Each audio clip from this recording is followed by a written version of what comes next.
now a mandatory evacuation in Long Beach. It was a shock at first. I don't think many of the residents really realized it happened, and for a few days afterwards. There's no Long Beach left. It's heartbreaking. This is like Katrina in New Orleans. It was traumatic at first, really. You're talking about a whole lot of people who lost their homes, lost their businesses, lost everything. In those first couple of weeks and then months, it was devastating. I didn't even know that I was going to come back to my house ever. I've been through every hurricane since 1946, and this was the worst one I've ever seen. There was a feeling of despair, and some streets were impassable because of just the amount of garbage and stuff that people were throwing away, and it honestly felt like we're never going to move home. Sandy hit Long Beach hard. But a handful of players in the restaurant industry not only returned following the storm, but have come back with a renewed sense of purpose.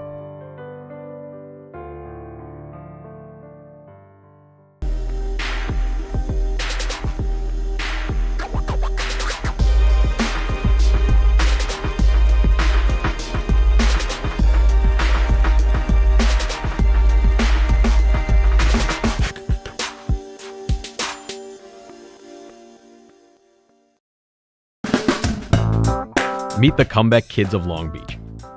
In 2012, Superstorm Sandy transformed the west end of Long Beach into a landscape of wrecked buildings and wrecked lives. But 5 years later, a resilient restaurant scene led by a chef provocateur has turned the tide. I wanted to make my own place again, but this time I wanted to build it up from the ground floor. That's how Lost and Found was born. I had gone over a couple of other ideas in my head as to what to name it, but really it just rung so true because the place that I had lost, Cafe Laguna, is directly across the street from what I've now found, hence the name. Spend enough time here and you'll learn nearly everyone who has played a role in the dining transformation is connected to one another. Alexis and I were separated for a while. We worked really closely together at Cafe Laguna. He brought me on when he finally got his beer and wine license. I was living in a tent in Alexis's yard. He was opening up Lost and Found and wanted me to come on and work under him. He's like, I'll show you everything you need to know. Just give me 2 years. At Cafe Laguna, before the hurricane had happened, we would spend the after hours kind of like discussing service, how it went, the new dishes that we were creating, and the specials, and how the town was starting to welcome it and accept it, and the town was very different. Going through the experience together, I think really galvanized everybody. That means everybody here, everybody in the West End, even people who aren't in the restaurant business. That sense of togetherness, maybe is sort of a sense of support that perhaps leads us to take more chances. It was a rough time. I'm not going to lie about that. It was really rough. It was some of the darkest days of my life. Not only was it that I lost my restaurant and my house was a shambles, but my mom was very ill, and she ended up passing a few months later. I found myself again through doing this.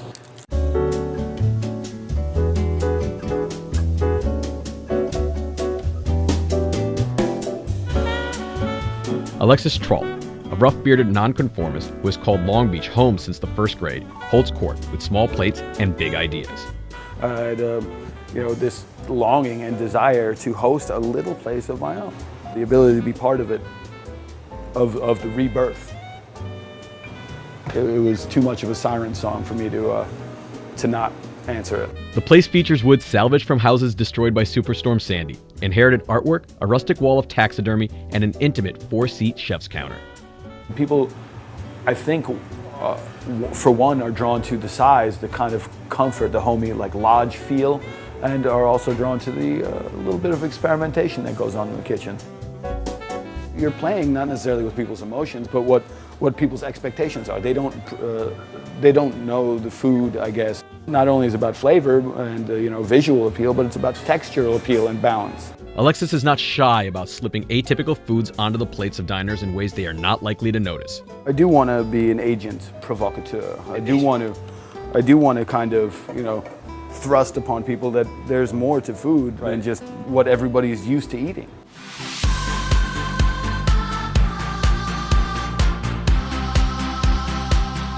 The heart of the dining scene is West Beach Street, where you find a group of restaurant owners and clientele. Old locals drinking Budweiser in the afternoon, buying each other rounds. Newbies who populate new spots. On the weekends and summers, it's a madhouse. Walking through the west end of Long Beach, you can see Sandy's bittersweet impact in the old weather beach houses and towering new homes. We've seen a renaissance in the West End of not just restaurants, unique shops, and all the homes as well. You can see the changes almost immediately after you cross New York Avenue heading west. That's where the island narrows to about a half a mile, separating Reynolds Channel from the Atlantic Ocean.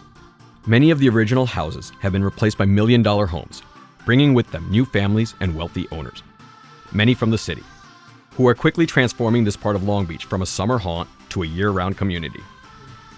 So the dining scene in Long Beach pre-Sandy was antiquated, really, to tell you the truth. So you had burgers, you had fries, you had chicken wings. Basically, those are your options. We're bringing stuff that's got a cooler, a little bit of a hipper vibe, something that's a part of a new generation of restaurateurs and cooks and mixologists. Alexis travels quite extensively to find unique flavors and unique dishes and bring that back here. He did set the bar for what a food experience could be. I think folks originally thought that's too high-end, that's too Brooklyn, you heard things like that, but you can't get a reservation in that restaurant. It's always booked, the food is fantastic. The changing demographic comes with the demand, and the supply for that has been reciprocated with places like Lost and Found, Lost at Sea. Trolf is among a small group of uber-talented cooks and bar hands with an affinity for beach life and who just can't seem to quit the place. They are opening what a financial advisor would deem risky business ventures. Looking at the area now, they look inspired, even visionary.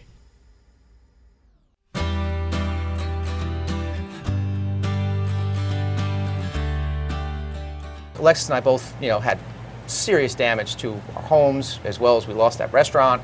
Everybody lost everything. Eventually, we just kind of wanted to get back together. And when this little tiny space opened up, we jumped on it. It's like we're virtually back together again. That makes us all really happy. You're gonna shake it really hard though. Really hard. All right. Is that hard enough? You're natural. Am I? This is really great. We decided we can either have a couple of things that people can gravitate to, or we can have nothing. And we decided to go with completely everything unfamiliar. This is more like a lounge. We don't do reservations. This is a lively, informal space, and spirits tend to make things more lively.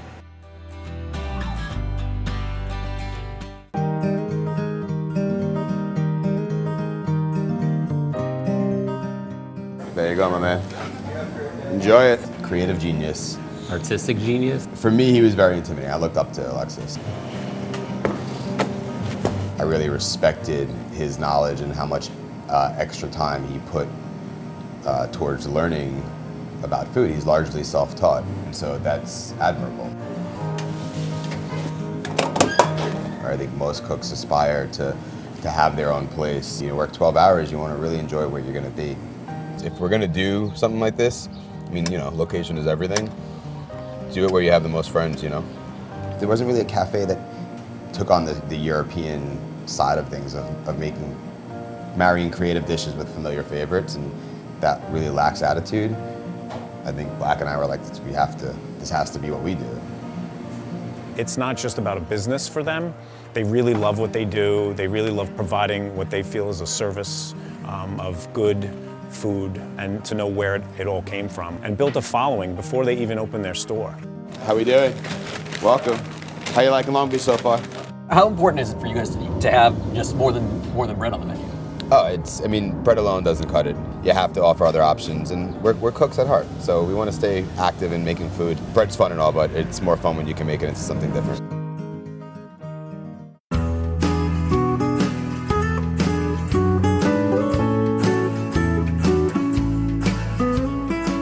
Swing Bellies was a staple in Long Beach before Sandy, a pioneer when there was little barbecue on Long Island. But with the rising waters came a menu revival, inspired by the collective ambition of Alexis and the rest of the West End gang. Dan Monteforti's cooking has also undergone a facelift, both outside and in, raising the quality of its slow-cooked meats that are among the best on the island. When Spring Bellies came to town, we were looking for something completely different. We were looking to fill a void and show everybody what barbecue really is. Up here in New York, we had to adjust a little bit barbecue-wise to give people in New York choices. So we made some sandwiches to welcome them into our barbecue a little bit. It was offering a specific product, you know, like I said, not the tidbit and wing crowd that we were willing to go out there and fill a void, something that give people things that they didn't have before.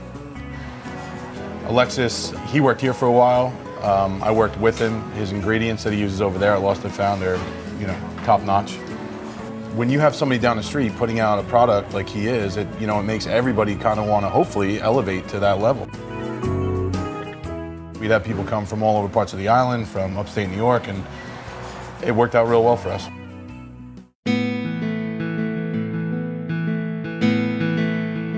How do we get to now?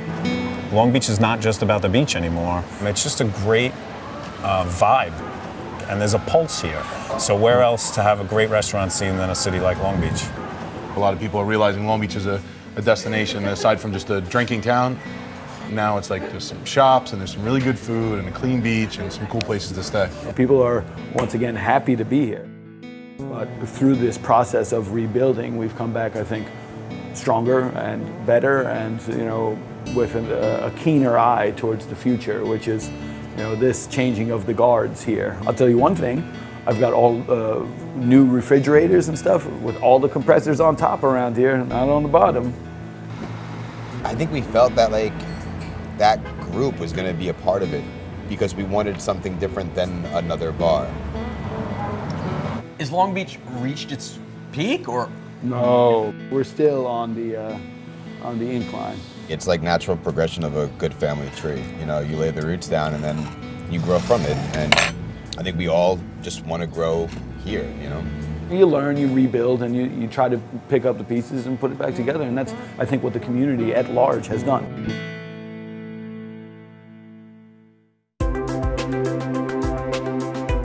No one expected Sandy to destroy Long Beach like it did. The storm caused more than $150 million in damage to the community. Many thought Long Beach would never recover. But with all the devastation Sandy brought, there was a gift. A handful of employees at Cafe Laguna stepped up and became heroes. The comeback kids of Long Beach.